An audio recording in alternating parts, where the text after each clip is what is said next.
मानुष जन्म दुर्लभ है, बहुर न दूजी बार। पक्का फल जो गिर पड़ा, बहुर न लागे द्वार। संत सम्राट सदगुरु कबीर ने मानव जीवन के लिए बहुत मार्मिक साखी कही है। मानुष जन्म दुर्लभ है। दुर्लभ माने है बड़ी कठिनता से। मनुष्य का जन्म बहुत ही कठिनता से मिलता है, लेकिन पता नहीं फिर मिले अथवा न मिले। जैसे एक पेड़ से पका हुआ पत्ता गिरता है, फिर दोबारा डाली में नहीं लगता है। इसलिए साहब ने मनुष्य जीवन को बहुत ही दुर्लभ बताया है, लेकिन हम उसकी कीमत न जान करके यूँ ही खो देते हैं। काहे में खो देते हैं? सांसारिक विषय वासनाओं में, मोह ममता में हम फंस जाते हैं और रत्न तुल्य जीवन इसी प्रकार हमारा खो जाता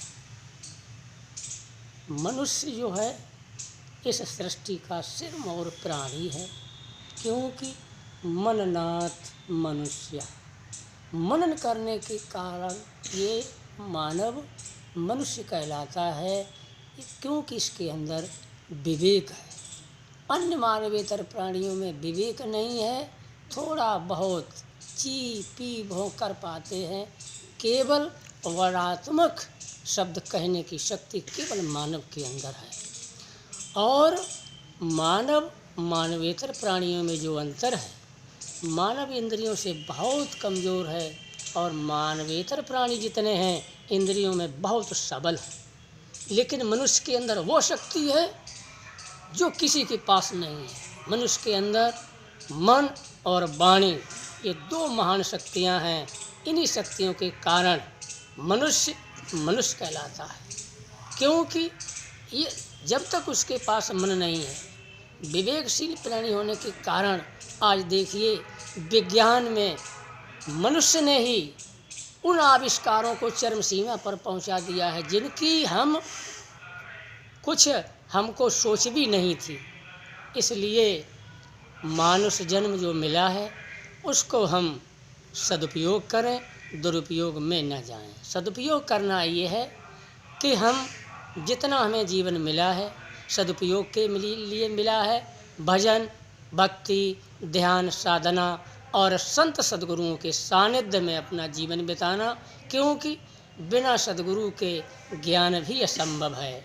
इसलिए सबसे पहले हमें संत सद्गुरु की खोज करने के और अपने का बोध प्राप्त कर लेना चाहिए। जब तक हम अपने को नहीं जानेंगे कि मैं कौन हूँ, संसार क्या है, संसार से हमारा क्या संबंध है और हमारा लक्ष्य क्या है, इन बातों पर जब हम विचार नहीं कर पाएंगे और इनकी जब हमको जिज्ञासा होगी और जिज्ञासा के साथ साथ जब हम संत सद्गुरु से इन प्रश्नों का समाधान पाते हैं, तब हमारी मोक्ष की इच्छा होती है।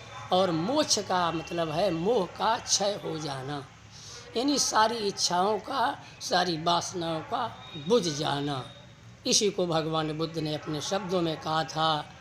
अंत में जब उनको बोध हुआ था कि ऐसा शरीर के परमाणु बनाने वाले अब तुम दोबारा शरीर नहीं बनाओगे, तो उसमें कारण यही था कि शरीर होने में कारण यही है कि वासना जब तक है, वासना बीज, तब तक शरीर धारण करना पड़ेगा। और ध्यान साधना के द्वारा हम अपनी सारी वासना बीज को दग्ध कर देते हैं और दग्ध कर देने के बाद ही हम मोक्ष गति, निर्वाण गति, परम गति को प्राप्त हो जाते हैं। इन्हीं शब्दों के साथ मैं अपनी वाणी को विराम देता हूँ। बोलो सद्गुरुदेव की की जय।